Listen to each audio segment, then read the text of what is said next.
But we've arrived at the moment. It's here.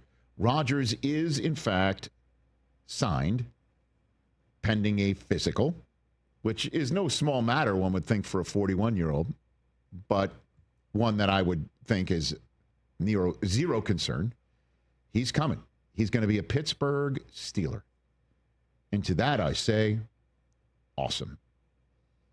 Listen, this is an all-time great, first ballot Hall of Famer showing up in one of the most crucial positions for one of the most popular franchises around, and is a very un-Steeler-like maneuver going to a hope that the 41-year-old Rodgers could be more like the 36, 37, 38-year-old Rodgers.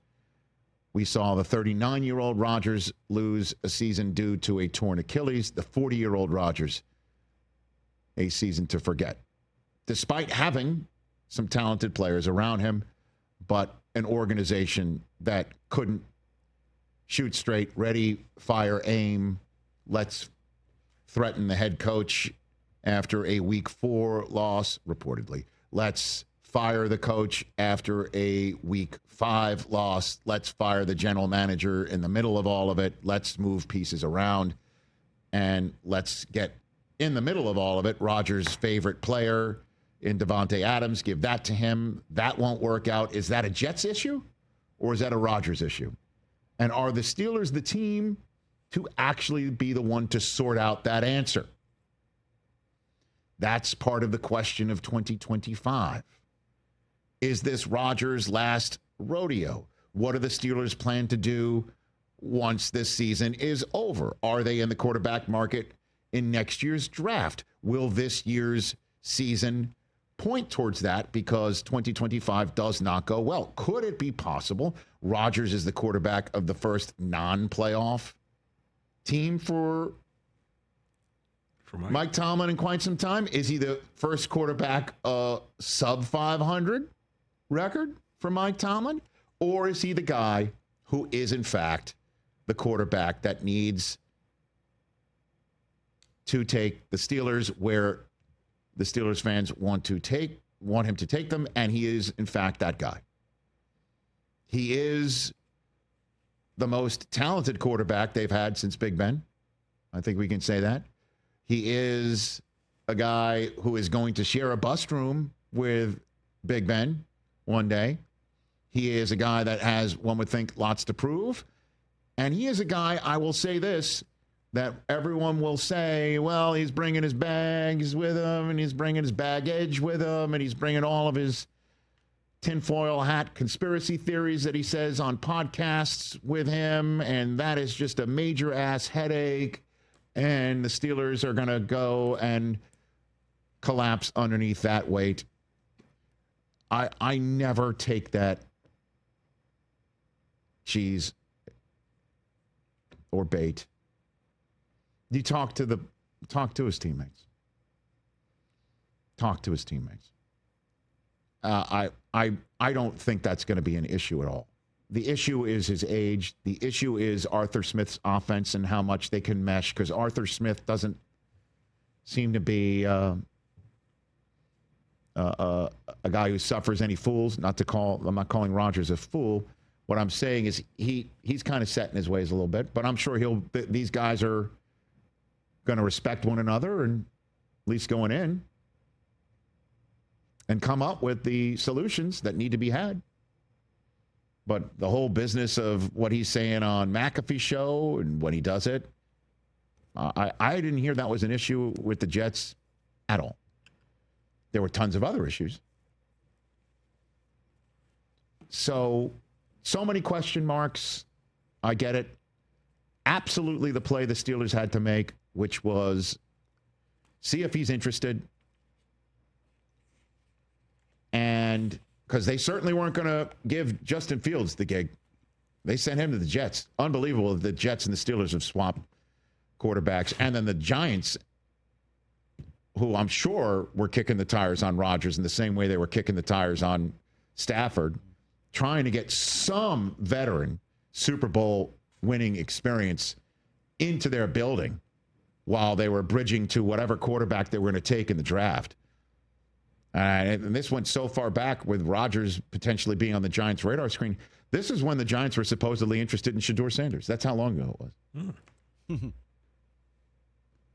So, yeah, the fact that Rodgers has the questions about him, the Steelers weren't going to go in the Justin Fields direction to the point where they were going to be ready to start him or pay him what the Jets were going to pay him. They lost him. The Russ thing was over. Were they going to go ahead and get Stafford? I'm sure they tried to kick a tire on him. Didn't work out. Did they go and look at Sam Darnold? They tried all that. Didn't happen. Didn't work.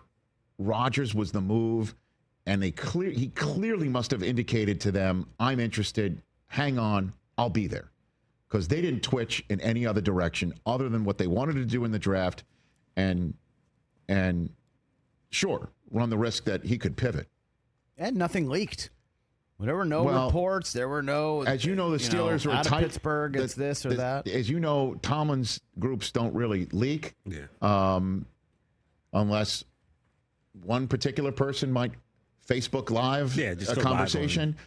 And I'm sure Rodgers greatly appreciates that. And I think Rodgers and Tomlin are going to be just fine. They're going to get along famously well. Right. Remember that shot of those two smiling at each other when they were playing each other? I am not buying into any of that stuff. The concern is, how good is he? And how good is this roster? Mm-hmm. And the pressure, for the lack of a better phrase, of Cam Hayward getting longer in the tooth and J.J. Watt having another year that he wants to. T.J. Watt, having another year where he's getting older. I mean, and this is it.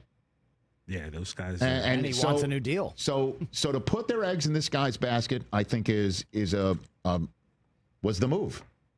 Certainly, if there are going to wait to next year's draft, they didn't like anybody in this year's draft. Clearly, up until Will Howard was, in their mind, valuable at the value they could get him. I don't have any issues with the result or the plan. It was dicey.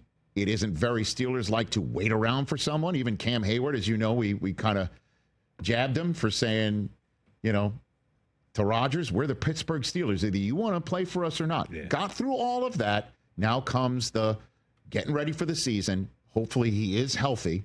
My God, that would suck if what happened to the Jets happens to the Steelers.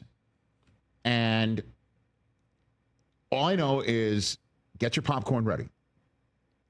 Because the league definitely knew that Rodgers was coming, or at least rolled the dice. Had a great sense that he was coming because they put him in the home of the Jets week 1. If Aaron Glenn was, in fact, told him, come out to the coast, leave your coast, come to this coast, we'll have a chat, only to basically tell him something they could have FaceTimed. My God, is that a zero chill week 1 matchup? And then DK Metcalf renews acquaintances with his former team. And then Rodgers is back in the AFC East again at New England before his trip to Ireland. The Steelers going to Ireland. The Rooneys going to Ireland for Aaron Rodgers to dip his toe one last time into a full rondelay with the NFC North, his last one of his career.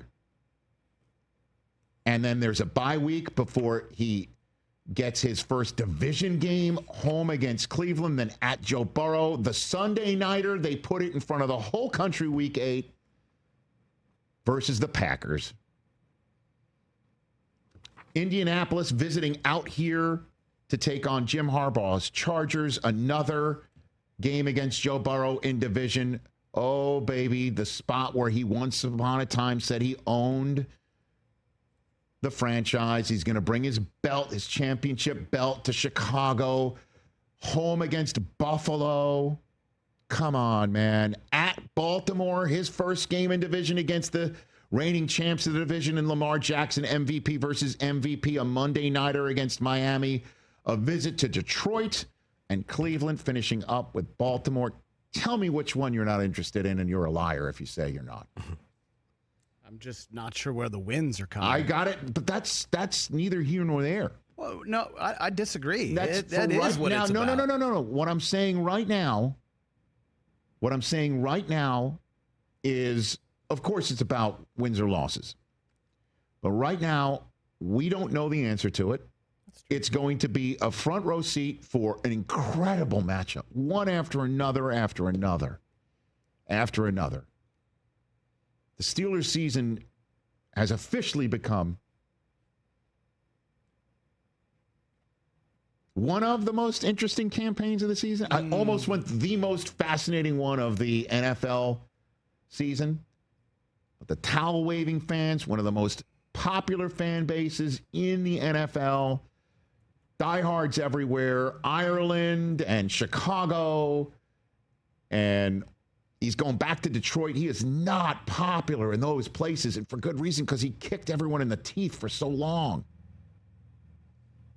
His maybe last trip in the NFL, what he's going to say when he's in front of a microphone, and then, of course, the Tomlin factor with the Steelers in the front office and what they do in the future and how that plays out here. Man. It's on and cracking. Catch the Rich Eisen Show live weekdays from 12 to 3 p.m. Eastern on Roku Sports Channel in the U.S.